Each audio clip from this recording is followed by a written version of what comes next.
No hay nada más misericordioso en el mundo que la incapacidad del cerebro humano para correlacionar todos sus contenidos. Vivimos en una plácida isla de ignorancia, en medio de mares negros e infinitos. Pero no fue concebido que debiéramos llegar muy lejos. Hasta el momento, las ciencias, cada una orientada en su propia dirección, nos han causado poco daño. Pero algún día, la reconstrucción de conocimientos dispersos nos dará a conocer tan terribles panorámicas de la realidad y de lo terrorífico del lugar que ocupamos en ella, que solo podremos enloquecer como consecuencia de tal revelación, o huir de la mortífera luz hacia la paz y seguridad de una nueva era de tinieblas.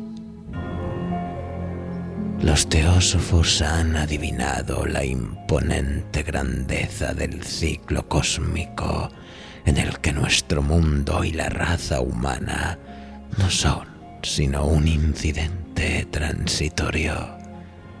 Los filósofos han hecho insinuaciones acerca de extrañas supervivencias en términos que podrían helar la sangre si no se enmascarasen tras un suave optimismo. Pero no procede de ellos la visión de épocas prohibidas que me hace sentir escalofríos cada vez que pienso en ella y me vuelve loco en mis sueños. Esa pequeña visión, como todas las pavorosas visiones de la realidad.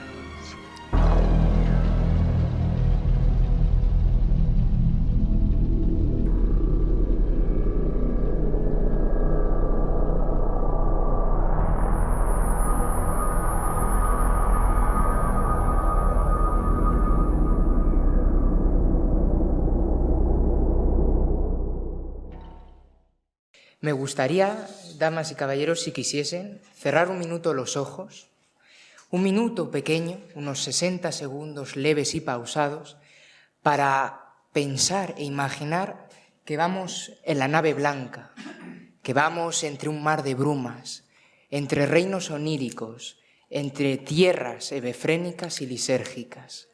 Nos adentramos en los reinos, ¿no?, de los verdaderos sueños, de los sueños primordiales.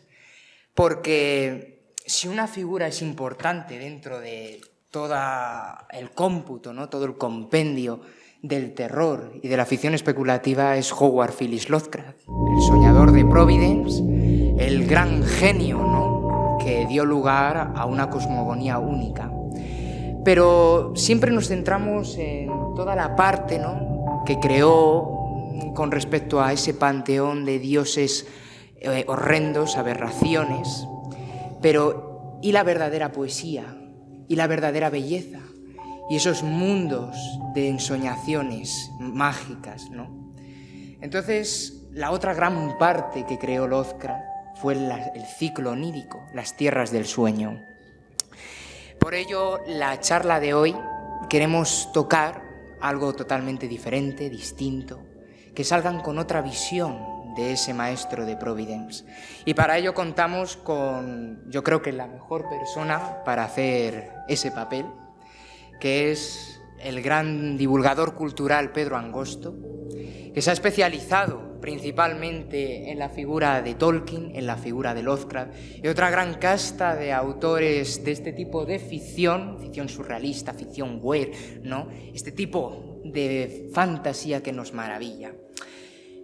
Nos va a acercar a los orígenes de ese cosmos, nos va a acercar a la mitología grecorromana, a su filosofía, al gran dios Pan, e incluso, posiblemente, analogías a nivel teológico y principalmente con la obra de otro gran maestro de mundos, que es J.R.R. Tolkien, ¿no? Así que sin más, me gustaría que dieran un gran aplauso a Pedro Angosto.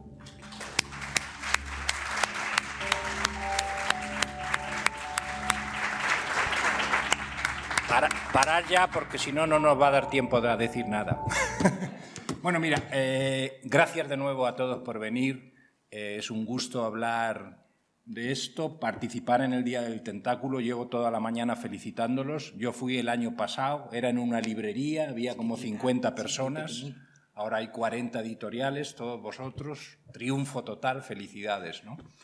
Y gracias por contar conmigo. Y gracias por darme la ocasión de hablar de Lovecraft, y hablar de Lovecraft de esta manera un poco o bastante distinta a como se suele hablar, ¿no? Sabéis que es un autor sobre el que hay un montón, o ha habido un montón de leyenda negra, de prejuicios.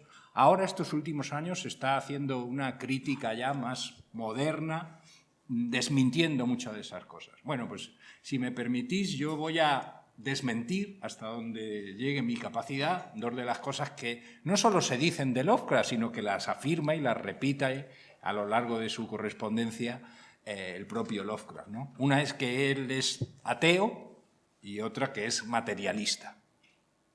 Yo, si sois capaces de poner entre paréntesis esas dos descripciones, ¿no? Pues creo que disfrutaréis más de la charla, ¿no? Y a ver si le llego a dar sentido a todo. Tengo que presentaros y recomendaros este tomo que acaba de aparecer de la revista Graphic Classic. Es una revista de literatura e ilustración. Están ahí arriba y en ella escriben las mejores firmas de España: Pérez Reverte, Luis Alberto de Cuenca, Alejandro Jodorowsky, y luego escribo yo, ¿no? Pero nadie es perfecto, ¿no? Y en este tomo tenéis verdaderamente todo Lovecraft de arriba a abajo. Por supuesto, se podían haber puesto muchas más cosas porque es inagotable, pero los mejores autores de España, comenzando por Rafael Llopis, el introductor en España de Lovecraft, repasan todos y cada uno de los aspectos de su obra desde las perspectivas más diferentes, su propia vida, por supuesto, los videojuegos, ilustración, cómic, juegos de rol. ¿Qué os voy a decir? Si os gusta Lovecraft y no lo tenéis, no os gusta Lovecraft, ¿eh? Y yo escribo sobre, pues, la parte de lo que se conoce incorrectamente como ciclo onírico. Esa es otra cosa que vamos a decir ya. Las divisiones en la obra de Lovecraft son posteriores a la muerte de Lovecraft. Para Lovecraft, todos los relatos que escribe ocurren en el mismo mundo, salvo que sean incompatibles, cosa que creo que no sucede con ninguno, ¿no? Entonces, si vosotros habéis leído tal y tal y tal relato, los de Mitos de Chulo, o incluso al revés, los del ciclo onírico, y desconocéis parte del otro, pues os estáis perdiendo a lo mejor lo mejor de Lovecraft. Y, por supuesto, la imagen que tenéis de qué es lo que pretende con su obra, qué mensaje lleva, qué motivos usa, no es completo, ¿no? Quiero recomendar, porque acaba de aparecer también en Diablo, Editorial Diablo, una obra de los hermanos argentinos de Boeck, Lovecraft, Vida y Obra, me parece que se llama, y hacen un repaso relato a relato y cronológico de todos ellos, haciendo una crítica y un análisis súper interesante, sobre todo de los temas principales y cómo vuelven en la obra de Lovecraft, ¿no? Hablando de Lovecraft y este otro lado no materialista y no tan ateo, ¿no? Lovecraft, todos sabemos que comienza leyendo la biblioteca de su abuelo. Muchos lo sabréis, pero quizá lo que no sabéis todos es que su abuelo era el maestro masón de la logia de Providence. Entonces, la biblioteca de un maestro masón no es cualquiera, ¿no? Probablemente, pues, todas las referencias que luego hace Lovecraft, como por ejemplo en el horror... Ahí va, ya se me ha olvidado el título, ¿verdad? Bueno, en esta de los profundos, ¿no? Los peces, la orden de Dagón y demás. Los hombres Inmos. Los hombres Inmos, gracias. Vienen de ahí, ¿no? También nombra entre sus primeras fascinaciones la mitología griega, ¿no? Principalmente la Odisea, a la que le dedica un poema. Y esto ya de alguna manera para los que estudiamos esoterismo, hermetismo, que propiamente es el nombre técnico de esta filosofía, pues eso ya imprime carácter, porque la Odisea, aparte de ser un mito y ser un relato, una estructura que se ha repetido en miles de ocasiones ya a lo largo de la historia de la literatura y del arte, pues la Odisea tiene una estructura iniciática, ¿no? Los mitos griegos se dividirían en dos: la parte de la caída desde el cielo al mundo material, que es la parte de la guerra de Troya, Helena, prisionera de esa Troya que representa el mundo material, y luego la parte del retorno, el ser espiritual que vuelve después de su vida material al mundo espiritual, a Ítaca, ¿no? La Odisea, las aventuras de Ulises, que tiene que atravesar toda una serie de pruebas, luchar con monstruos, escapar a hechizos, brujas, etcétera, ¿no? Que todo es una maldición también que le impide retornar a su mundo original, ¿no? Quizá esto a los fans de Tolkien ya les empiece a sonar y a encajar alguna pieza, ¿no? Y Lovecraft, hablando del ateísmo, ¿no? Evidentemente Lovecraft era científico, era escéptico, tenía una mente crítica, pero yo creo que eso se aplicaba al mundo material, ¿no? Él no creía en los fantasmas, no creía en los fenómenos sobrenaturales. Yo tampoco he visto ninguno con mi edad, probablemente no existan o no sean tan comunes, ¿no? Pero el ateísmo era con respecto, claro, al cristianismo que a él le enseñaban. En ese sentido, pues muchos de los que están en la sala son ateos, ¿no? En el sentido de que la versión cristiana católica del origen del hombre y de la redención de Krypton tiene sentido por completo. Pues bueno, alguna lagunilla hay por ahí, ¿no? Entonces, ese yo creo que es el pensamiento de Lovecraft. Pero él mantiene, a ver si sé dónde está mi artículo en el libro, que lo acabo de recibir porque está recién imprimido, él mantiene una fe poética en todos esos dioses a los que comenta que de pequeño les hacía altares, ¿no? Incluso llega a decir que creía ver faunos corriendo por allí, por los bosques. Muy materialista eso no es, ¿eh? Y le dedica un poema. Jesús. Es que son casi 300 páginas, perdónenme. Ahora, aquí estoy. Dice, ya mayorcito, no de tan joven, dice: dioses del Olimpo, ¿puedo dejar que me abandonen y sujetar mi fe a esta nueva creencia?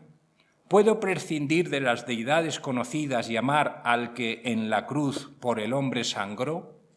¿Cómo consigo en mi flaqueza depender de un solo Dios por fuerte que sea? ¿Por qué las huestes de Júpiter no me darán su ayuda para calmar mi pena y alegrarme las horas? Ya no hay ninfas que habiten en bosques donde vago a menudo en mi desolación. No hay náyades en estas fuentes de cristal ni nereidas flotando en los océanos.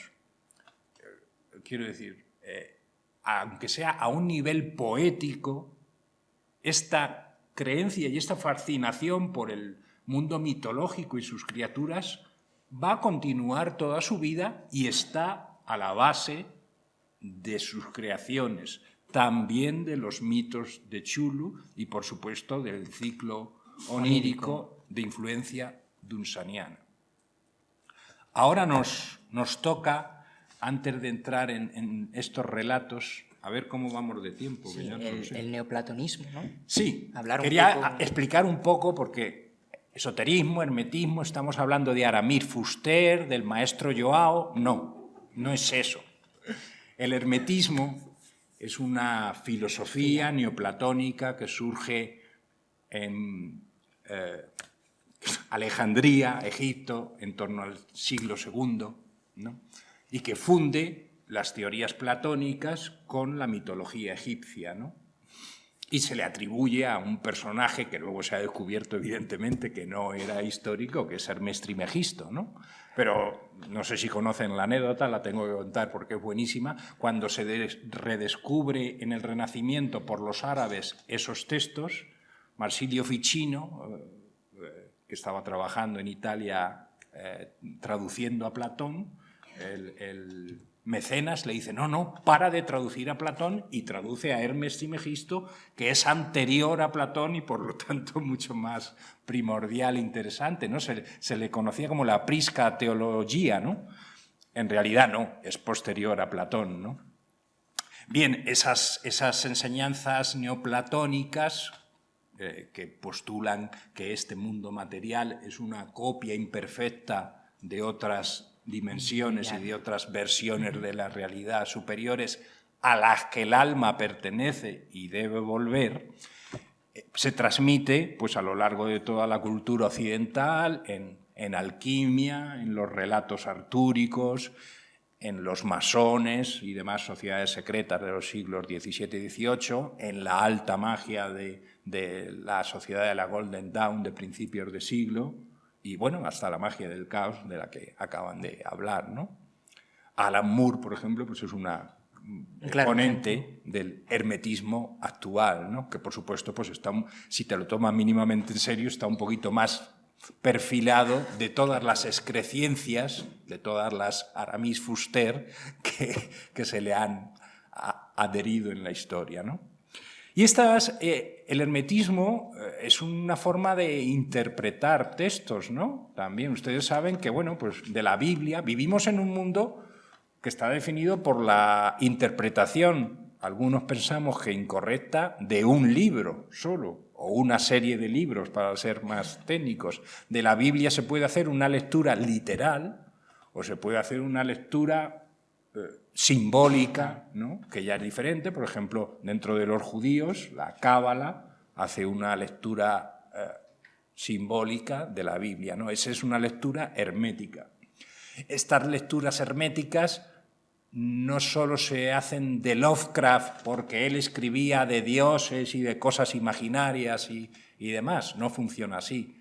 Una lectura hermética se puede hacer de cualquier creación humana, de cualquier obra de arte, literatura, pintura, arquitectura, por ejemplo, masónica, etcétera, etcétera, etcétera.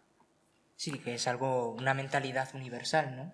Unas ideas generales. Sí, bueno, es buscar cómo funciona, porque ustedes dirán, a lo mejor es que hay que buscar, leer las letras al revés, ver si está nombrando a tal o cual demonio. No, lo siento, eso, o sea, ustedes se imaginan a Lovecraft así con el capuchón, yendo de noche, con antorchas, eso es muy colorista, pero yo cuando me refiero en este o cualquiera de los cientos de autores a los que se relaciona con este pensamiento, pues no se escenifica así, ¿no? Sino que las enseñanzas que hay en sus escritos hay que desentrañarlas de una manera, o sea, un análisis hermético, y se manifiestan de una manera poética. Esto es, cuando ellos escriben, de manera inconsciente están poniendo esto.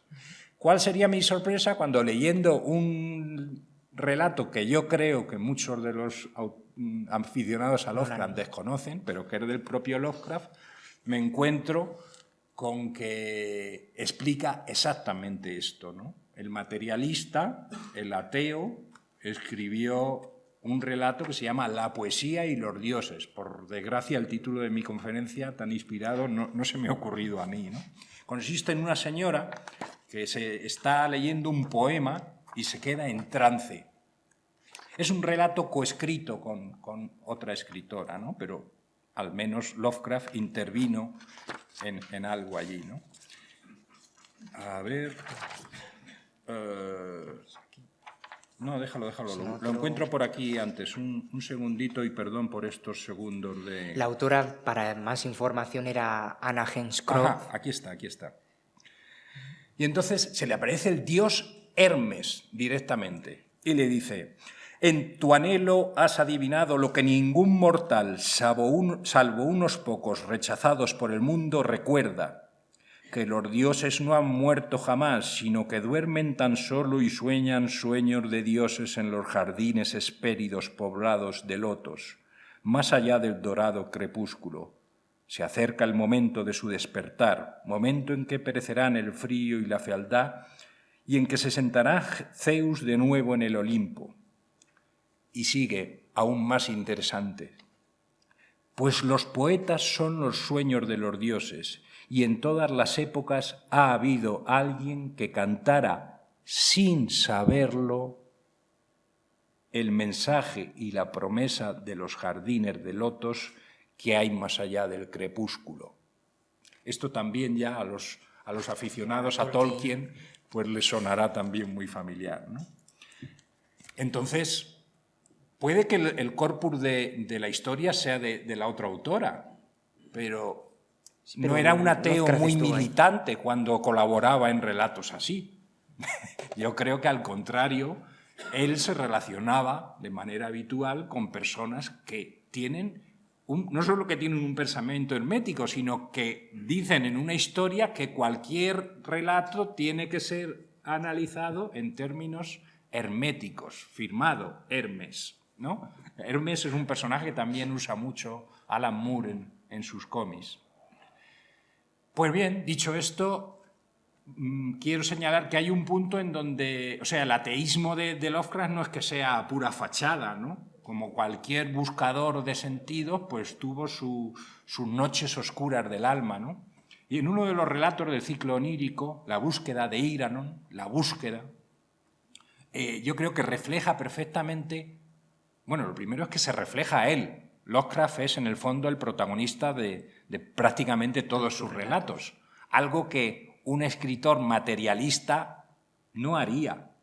Escribir continuamente sobre sí mismo, teniendo aventuras extradimensionales, viajes astrales, apariciones de dioses, etcétera, etcétera, ¿no? Yo creo que sí es que existe la ficción materialista, que ya es difícil, ¿no? Porque escribir es alguien que trabaja con ideas, con algo que no existe materialmente, ¿no? Pero si existe la ficción materialista, tiene que ser de otra manera, ¿no? No lo que hace Lovecraft en este aspecto, ¿no? Luego está eso de, no somos nada, viene Chulu y se mea encima de nosotros y, y ni siquiera se entera, ¿no? Bueno, eso es Lovecraft, nadie lo vale negar, ¿no? Está todo aquí en el libro, también muy perfectamente analizado, pero yo creo que muchos aficionados, ¿verdad?, pues no conocen este otro lado. Y hablábamos de Iranon, que es un señor que se presenta con un joven apolinio, con hojas de hiedra en la cabeza, que delatan ya una intención, una lira que representa lo báquico, lo dionisiaco y también lo órfico, ¿no? Una referencia a los misterios y a la mitología de Grecia, ¿no? Y este personaje recuerda que es el hijo de un rey de una ciudad perdida y la va buscando. Este recuerdo es un recuerdo platónico y esta búsqueda del lugar de origen es la búsqueda de Ulises, ¿no? Y está este mito gnóstico, que más difundido por el cristianismo gnóstico, ¿no? Entonces llega a una ciudad, allí no le hacen caso, se siente incomprendido, rechazado, le dicen ponte a trabajar, pero de aprendiz de zapatero. Es algo con lo que me puedo identificar completamente, ¿no? Ahí vemos al Lovecraft más íntimo. Él tiene un mensaje que no comprenden cuando ya llevaba publicados bastantes relatos, ¿no? Y entonces la conclusión es una conclusión negativa, ¿no? Iranon descubre al final que sus recuerdos son mentira y que él no es hijo de nadie, ¿no? Un poco como Rey, como hablaba antes Fernando Ángel. Y entonces muere abandonado en el desierto, una cosa así, ¿no? ahí vemos que Lovecraft te está expresando de una manera literaria que aunque él quiere buscar y quiere creer y tiene esa remembranza platónica, al final no encuentra nada, ¿no? Ahora, ¿qué pasa? Que cuando escribe ya los relatos de Randolph Carter nos va a dar la explicación. Y es que La llave de plata comienza diciendo: Randolph Carter perdió la habilidad de ir al mundo de los sueños. La perdió, pero la recuperó, ¿no? Todos estos relatos, los de Randolph Carter y los que no son de Randolph Carter, pues hay que interpretarlos en clave biográfica, ¿no? También en La noche de los tiempos, el personaje sufre un cambio de mente con un alienígena y las fechas que se dan son precisamente en las que el Lovecraft estuvo en cama, ¿no? Tuvo esta extraña, inexplicable enfermedad. ¿Qué pasó? No, yo no se lo puedo decir. Yo no les puedo decir si Lovecraft tenía visiones, tenía sueños, que sí los tenía raptos, éxtasis místicos, viajes astrales, pero cuando un autor insiste en estos motivos, algo hubo. Y algo debe haber cuando estamos en Madrid con 200 personas hablando de Lovecraft, algo que no me acabo de creer, ¿no? Incluso analogías con Celefais, con todo lo mismo. Sí, volvemos... bueno, en todas las, como sabes, hay una influencia de Lord Dunsany, ¿no? En este sentido de fantasía, pero no es solo fantasía, porque, por ejemplo, en la obra de Dunsany, Días de ocio en el país de Jan, se evocan todos esos mundos del sueño y de las ciudades que no existen y demás, pero no está ese llamado, esa búsqueda, yo soy de allí, yo lo recuerdo, yo debo volver. Eso es lo típicamente gnóstico y eso es lo típicamente espiritual, ¿no? Y eso está en Lovecraft, con sus dudas, como acabamos de especificar, ¿no? Además, este relato a mí me llamó, yo he leído muy poco en realidad, bueno, he leído muchos cómics, pero muy poca literatura para lo que ahora quisiera haber leído, pero conozco a Tolkien.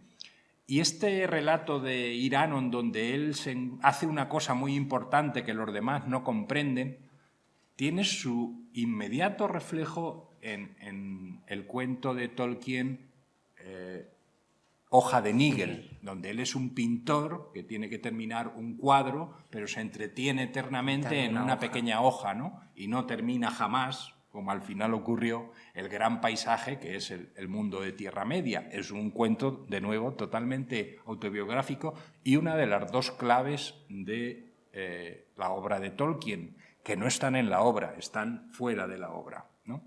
Muy a menudo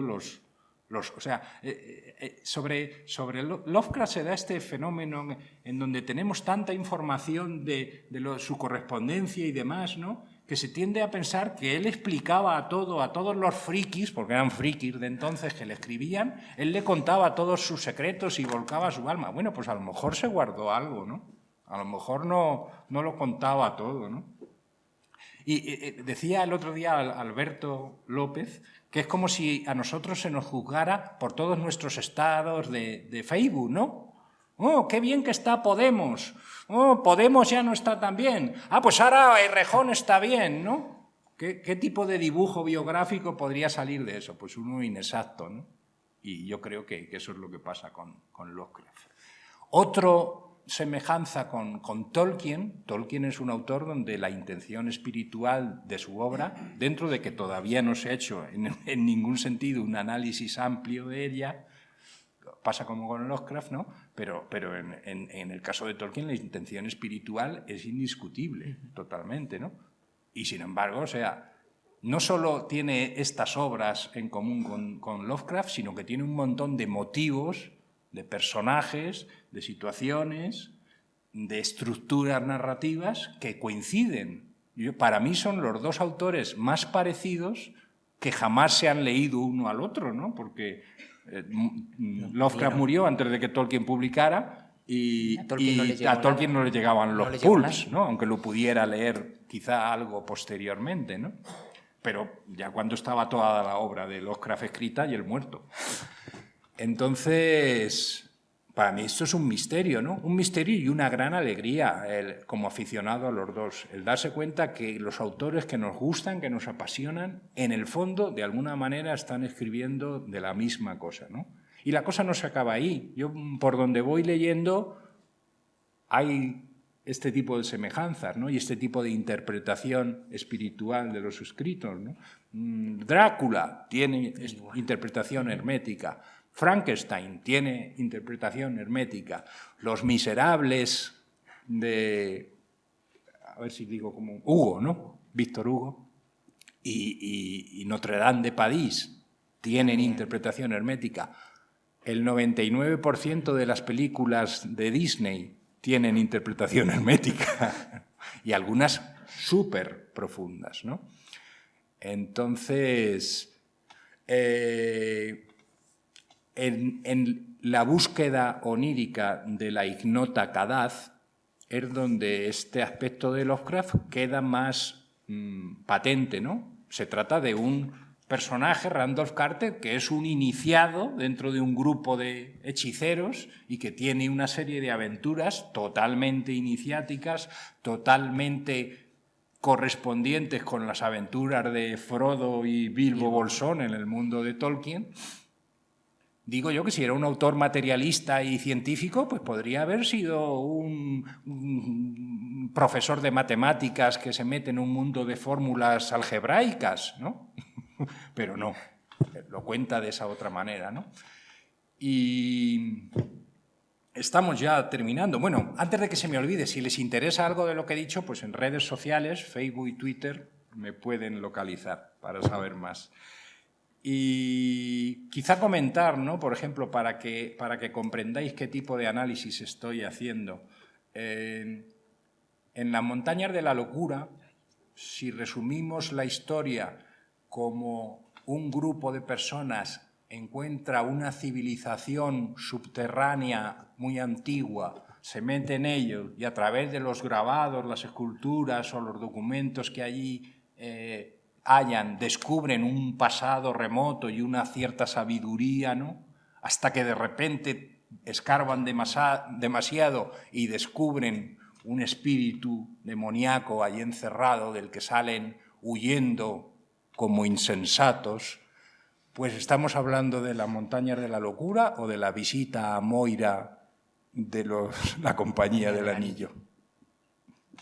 ¿Cómo es posible que hasta tal nivel de detalle dos autores escriben lo que obviamente es una catábasis, un descenso a los infiernos, ¿no? Pero yo creo que ahí algo hay. Y yo creo que, como dice la gente, es mejor dejarlo en alto. Yo hasta que podemos, en el libro hay 8 páginas de artículo mío, un análisis de todos los textos de Lovecraft más o menos relativos a estas cuestiones, lo pueden leer ustedes, degustar todos los demás, y lo que quiero es abrir el debate porque seguro que cada uno tiene y habrá alguna duda después de estas novedades. Gracias.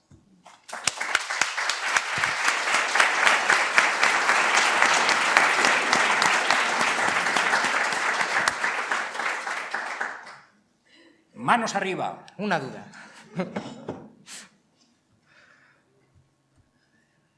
Nadie se aventura. Ay, ay.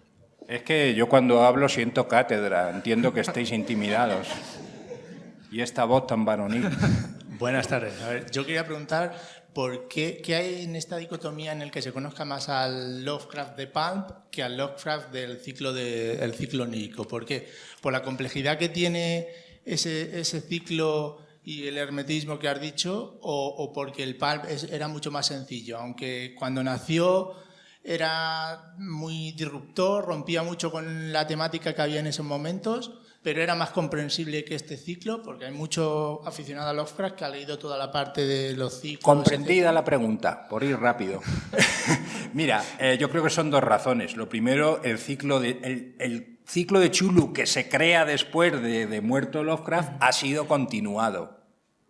La parte de sueños, como es personal, no, ha ¿no? sido En tan ese explorada. sentido es desconocida, ¿no? Y bueno, y las propias ediciones de los libros. Se edita La llamada de Chulu. la llamada de Chulu, todos los relatos, que es mentira, porque es que concretamente en La búsqueda de Kadaz, Lovecraft se molesta por meter a todos los personajes de todos los relatos anteriores. ¿Entiendes? Entonces, cualquier lista de relatos de estos son los mitos de Chulu, se está dejando fuera el resto del iceberg que está debajo de ¿no? Y esto ocurre con muchísimos autores, ¿no? Este tipo de análisis. Por ejemplo, Julio Verne. Mis compañeros de Graphiclassic, antes de que llegara yo, sacaron no uno, sino 2 volúmenes que están allí también a la venta de Julio Verne. Y algo se menciona, claro, de que sí, en Verne también hay una serie de símbolos e intención, pero no hay un verdadero análisis de la obra de Julio Verne en este sentido. Y pudiera parecer que no, que también era materialista y ateo, ¿no? Bueno, pues no. O sea, quiero decir, de estas cosas lo que hay que hacer es escribir, buscar, indagar, comentar, debatir, ¿no? Porque no se haga no quiere decir que no sea así. Por supuesto, hay un gran simbolismo en la obra de Verne y en Lovecraft, y supongo que, bueno, no, supongo, no sé, en Tolkien, también que algunos analistas pues lo están llevando demasiado hacia una interpretación católica y, bueno, una cosa es, pasa lo mismo que con Lovecraft, ¿no? De Tolkien se dice que era muy católico, que iba a misa, que comulgaba, es cierto, pero también es cierto que en la primera parte, El herrero de Butenmayor hace una crítica absoluta y bestial de la Iglesia a los que dicen que es como un cocinero que ha olvidado la receta original, la receta de consagrar, ojo, y que él ha recibido un don, que se me ha olvidado hablarlo antes, ¿no? Igual que Randolph Carter tiene la llave de plata para entrar en fantasía, el personaje de Butenmayor recibe una estrella que se le pone en la frente directamente del rey de fantasía, esto es, Jesucristo, ¿entienden? Entonces, estas cosas, el 99% de los que escriben sobre Tolkien y de los que hacen congresos de Tolkien en universidades católicas, hacen caso omiso, ¿no? Pues agarran del ahogado el sombrero, que se dice, ¿no? O el rábano por las hojas. ¿He respondido a tu pregunta? Más.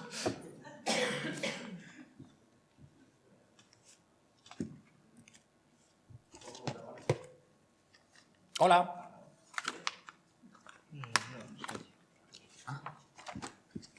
Hola, buenas tardes. Buenas tardes. Una pregunta simple. Hablamos de todo este periplo que es muy existencial e íntimo que hace Lovecraft en el ciclo onírico. ¿Te podría dar la impresión de que ese ciclo onírico lo dejó incompleto? Bueno, dejó absolutamente toda la obra incompleta, ¿no? No tenemos más tiempo, pero es precisamente en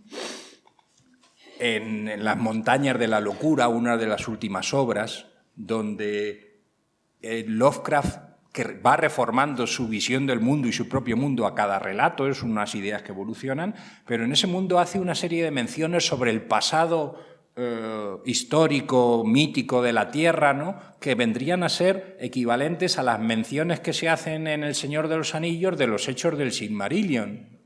Y Lovecraft nunca llega a escribir ese Silmarillion, ¿no? Por cierto, que todas esas ideas de antiguas civilizaciones, de seres, de dioses que se hunden, que se levantan, todo eso viene de la doctrina secreta de Madame Blavatsky. Eso es pura teosofía.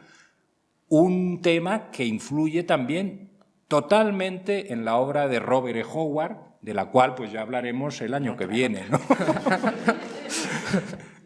Pero cobrando mucho. Más cosas. Hola.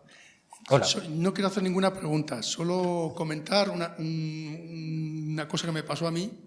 Cuando leí de joven La búsqueda en sueños de la ignota Kadaz, hay una parte, no sé si era un spoiler, pero hay una parte que hacia el final, cuando se atraviesa volando la llanura de Len, que se hace por una especie de ejército gigantesco de descarnadas criaturas de la oscuridad, y el narrador va colgado de ellas, y para mí fue una lectura tan sumamente intensa que cuando esa noche me fui a la cama, me fui a dormir, reproduje totalmente en sueños, totalmente esa escena, una y otra vez, como si yo fuese la persona que va volando Bueno, ya no sueño así, afortunadamente. A mí eso me pasa todas las noches. Pues o sea, yo tengo dos cosas en común con Lovecraft, que soy muy malo para encontrar trabajo, malísimo, y que por las noches se me pegan unos señores que me hacen así y me despierto y estoy sintiendo la garra 5 minutos.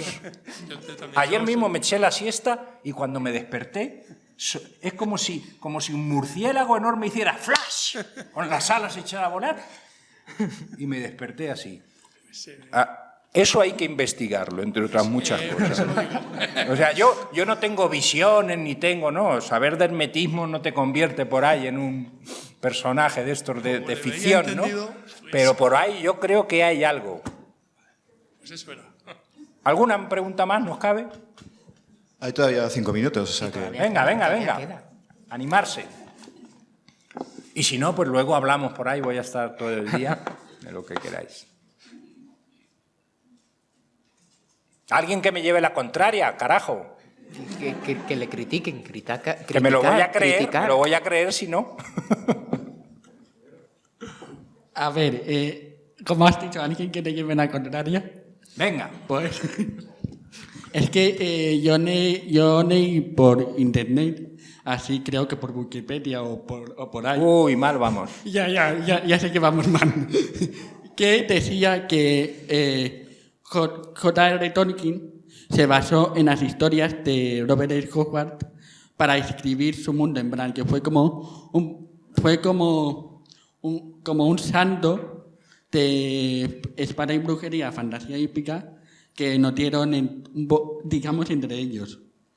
¿Qué dices de eso? Bueno, yo dejando de lado, si me permites, a Tolkien lo conozco bastante. Tampoco es que me pase el día leyendo estudios sobre Tolkien, pero ni él ha mencionado, ni yo he leído ningún análisis serio de esa influencia, ¿no? Ya decimos, con ocasión de Lovecraft, que los pulps llegaban muy extrañamente a Gran Bretaña por distribución, ¿no? Y, hombre, pudo leer algún relato, ¿no? Pero en cualquier caso, las fuentes de Tolkien pues están muy conocidas y dichas, y son la mitología nórdica, céltica, la Biblia, por supuesto, y otras de muy diferente orden. Ahora, si analizamos la obra de Howard, pues va a pasar como con Lovecraft. Van a haber escenas, van a haber arquetipos, van a haber momentos, ¿no? Yo os voy a nombrar dos que me sorprendieron, ¿no? Uno, por ejemplo, es la historia, una de las primeras, La hija del gigante de hielo. Esa es una gran... el inicio de la búsqueda de Conan, ¿no? Los grandes gigantes que aparecen, que son las Argonath, ¿no? Suponen el paso a otra dimensión, ¿no? La hija del gigante es el animus, o sea, el ánima de Conan, ¿no? El lado femenino, la valquiria, ¿no? Y luego esa valquiria se vuelve a concretar de una manera clarísima en Belith, ¿no?